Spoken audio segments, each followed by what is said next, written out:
Dude, you got to tell me about this podcast and how it came into being, because, I mean, this to me is what modern day journalism is all about. Yeah. Oh, well, thank you so much. Yeah, I mean, this podcast came about because I stumbled upon the illustrious life of Joseph Stalin's daughter, Svetlana Aliyeva, and I just never had even heard of her, and suddenly found that she lived maybe the most incredible life that I had ever come across. You actually got to meet her? Because, I mean, to us, I mean, she's always been that character that we read in headlines or in magazines. I did not get to meet her, so I'm sorry. Yeah, no, she died before. She died before I found out about her story. But in some ways, just as a woman named Rosemary Sullivan, who wrote a great biography of her called Stalin's Daughter, said that she would never have written the book if she had met Svetlana. And I kind of feel the same way. It's like my love of trying to understand this person comes from trying to couple together all of the different wild chapters of her life from beyond the grave. So it's been a really incredible process. You know what's really interesting about what you just shared with us is the fact that I've always believed that people who write stories or put things down in notes and things, they're speaking to a future generation. And so for you to be moved by this and to create the podcast is absolutely 100%, when it comes to words. Words are not for necessarily our now, they're for everybody in the future. Yeah, well, Margaret Atwood said, in the end, we'll all become stories, and it's so true, and then diving into her letters and her journals and her unpublished manuscripts, she ends her last book saying that this book is for the granddaughters and the grandsons, that they'll be able to hear my story and make human characters from history. And, when you read something like that, you feel like history is coming right out up from the page and smacking you across the face. Yep. Wow. To be in those journals, though, Dan, I mean, it's like, because I know I'm a daily writer, so I have 29 years of daily writing. When I go back to 1994, the scent of that paper, the ink, the paint that I put in there. I mean, what did you, when you were in those journals, what was it like? Well, the best part for me is seeing Svetlana was a voracious writer, and she was writing a lot in English, which was not her first language. So not only was she a writer, she was a rewriter. So it's great if you've ever seen one of her letters or her journals or her manuscripts, is she, as you can see the Courier New font and you can see the typewritten pages, and then you see the underlines, exclamation points, scribbles on the side of the page. I mean, it's just a mess. I mean, like every page is just its own sort of Rorschach, test.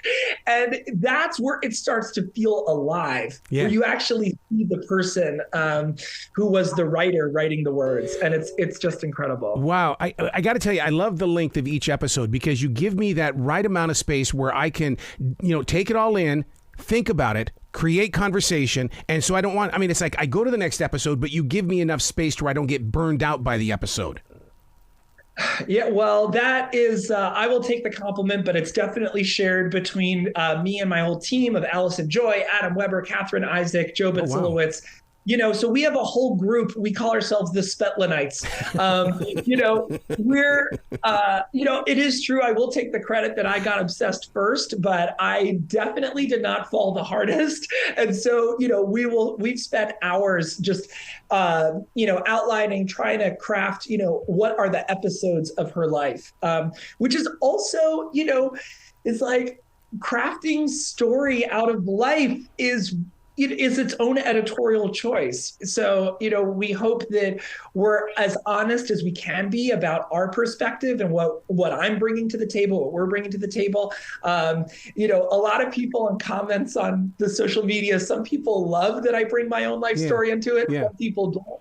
But I also think that that's the only way that I can be honest about this is someone's real life. And I never met them, and I am not objective. I am a storyteller myself. So there's a lot of craft that goes into it, and I try and lift behind the curtain.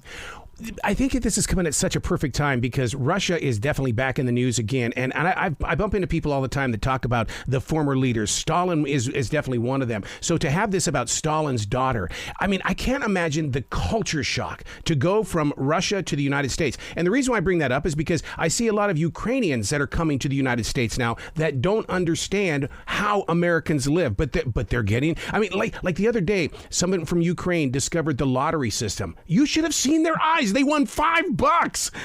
I mean, well, that is sort of how, Svetlana felt. So, when she comes over in 1968, she had grown up in capitalism. She was the princess of the Kremlin, but she, wore gray and beige and lived in an apartment, and got whatever her allotment was. So when she arrives in America, she has a $1.5 million book deal, which is like $50 million today.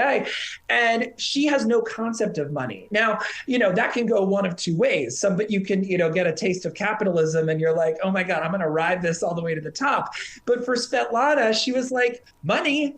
What is money? So she, she gives a couple $100,000 to start a hospital in India here. She pays off her new husband's debts there. Yeah. And, it's why some people will say that her life has this tragic end is that she ends penniless and in obscurity. But she never cared about money. She didn't understand it. She didn't enjoy it. She didn't want to be to live a ritzy life. And so in some ways, she also got what she wanted, which was to be out of the limelight and to have her own life. So it's complicated. And definitely her story of someone who's never fully capitalist, never fully communist, it's complicated. And there's a lot of resonance today. Yeah.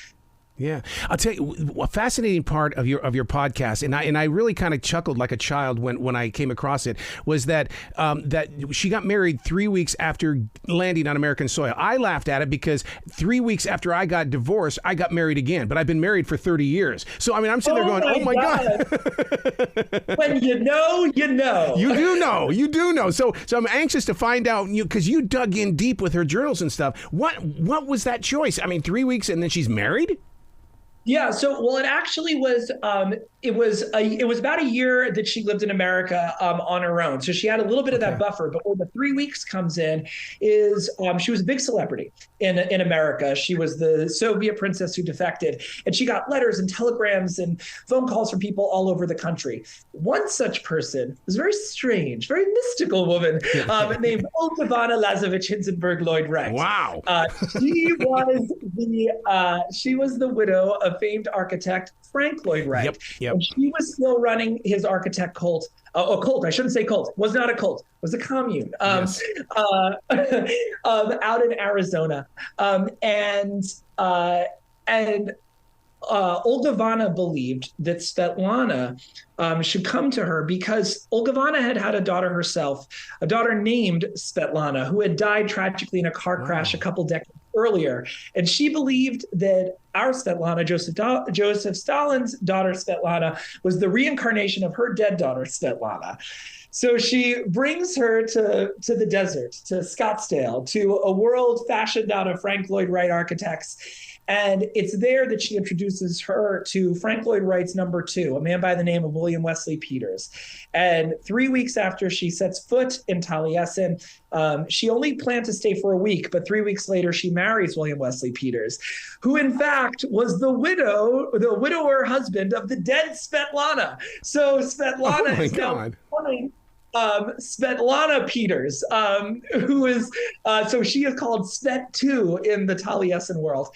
And, so that whole story of running away from one sort of oppressive universe, and what Svetlana finds out when she's there is that she's really been lured there, maybe under false pretenses. She was certainly looking for a mother figure, and looking for family, and really they end up just draining her bank account, which is what happens. But she does fall in love with William Wesley Peters, even though they do divorce, spoiler alert. But for her, she has left her family. She's left her home. She is tasting American independence for the first time in her life. But it's also very chaotic. There's no school center. And when she finds herself inside of this magical world where people are wearing tuxedos in the desert and making art nonstop, it's intoxicating. So, she globbed onto a tall hunk. What can I say? I would do the same thing if I were in another country and I came to America. I mean, I think that's such a new frontier for so many people in this country. But I want to go back to the reincarnation, because coming from Russia, reincarnation to me is Buddhism. I mean, was she into that by any chance? That spiritual form? So Svetlana was spiritual. She went through a lot of different churches. She says actually that the person who first introduced her to the story of Jesus was a man by the name of Joseph Stalin, who thought he was a great guy. Even though Stalin all but obliterated religion, he also had a spiritual side. But Svetlana definitely, and she writes about it in her books, that that she was born with this spiritual center. Now, whether or not she believed in reincarnation, that's not really Svetlana's bag, but it is Olga Vanna's. So Olga Vanna, Lazovich Hindenburg Lloyd Wright, was born in Montenegro, and she in the turn of the century, and she always wanted, there was great tumult in that area of the world. We're talking the end of the Tsars, Russian Revolution. Yep. You're an aristocrat one day, you're being, beheaded another day. So she was always yearning for the power of immortality, for that higher plane, to live forever. And she found her leader by the name of Georgy Gurdjieff, who was an Armenian mystic who believed that through the power of dance and through pain, real physical pain, you could elevate yourself. Gurdjieff is a major mystical thinker that many people study in their own right and through all the things that he had studied. But basically, it's through Gurdjieff that Olga Vanna starts to get in touch with her inner mystic. Yeah. And so when she then moves to America and falls in love with this architect, Frank Lloyd Wright, it's like you have this famous architect on one side and you have this mystic on another, and they're going to change the world. So she outlives Frank Lloyd Wright and then uses his fellowship, the world he called Taliesin, uses that fellowship and that community to bring her version of Gurdjieffian mysticism into practice. So now she tells everybody, she leads everybody. They have to make confession to her. They have to dance. You must dance. Yeah. She tells them who they are allowed to sleep with, who they're allowed to marry. Wow. She even to limit the amount of children. She even forces men to have sex with each other, which for me would be fantastic.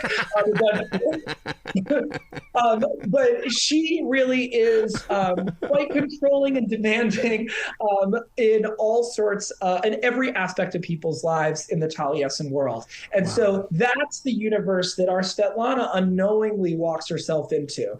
Olga Vanna was always seeking somebody to claim the spot of her deceased daughter, Svetlana, and she hoped that with this new Svetlana, not only would she have her daughter back, but also Svetlana would come with some money because of her book, and also notoriety, because the only way that the Frank Lloyd Wright architects could get customers was by having lavish parties in the desert. And, wouldn't you go to a party in the desert if you learned that a dictator's daughter was hanging out there? Absolutely. Absolutely. So now this is one creative person to another here. If you could, would you go to Russia to record an episode? Oh, I definitely would. Yeah. Would. I mean, I spoke to a reporter who was interested, who was a Russian who had just fled in the last year. So he's now working out of Latvia, and he's going to move off to Amsterdam. And, he was just being able to to be in touch with Russians right now, Yeah. and also Ukrainians as well, like, is really such a privilege because, I'm looking at this from the very comfortable, cushy lens of being an American in the 21st century. My grandparent, I had a grandparent who was an immigrant, but otherwise like American, American, American, and that comfort and that real idea of freedom, like we throw the word freedom around a lot, but I don't think as Americans we really understand what it means to not be able to speak your voice. Like somebody saying like, ooh, that joke hurts on Instagram, that is not oppression. Like that is not. Like oppression is being locked up for the rest of your life. Navalny is in solitary confinement. Like that is oppression. And so, being in touch with what really is at stake in our world and seeing like real artists and thinkers who are as tormented as Svetlana was, 50, 60 years ago, that would be incredible. And I through the power of internet and social media, I do feel lucky that I can be in touch with them. But I would love to, walk the walk that Svetlana did. And Wow.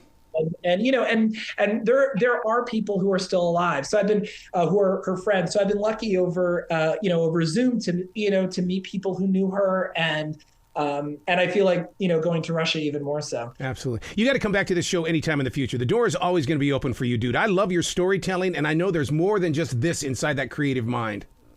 Oh, well, it has been such a pleasure, Arrow. The time flew by so fast. It did. It did. Well, you be brilliant today, okay?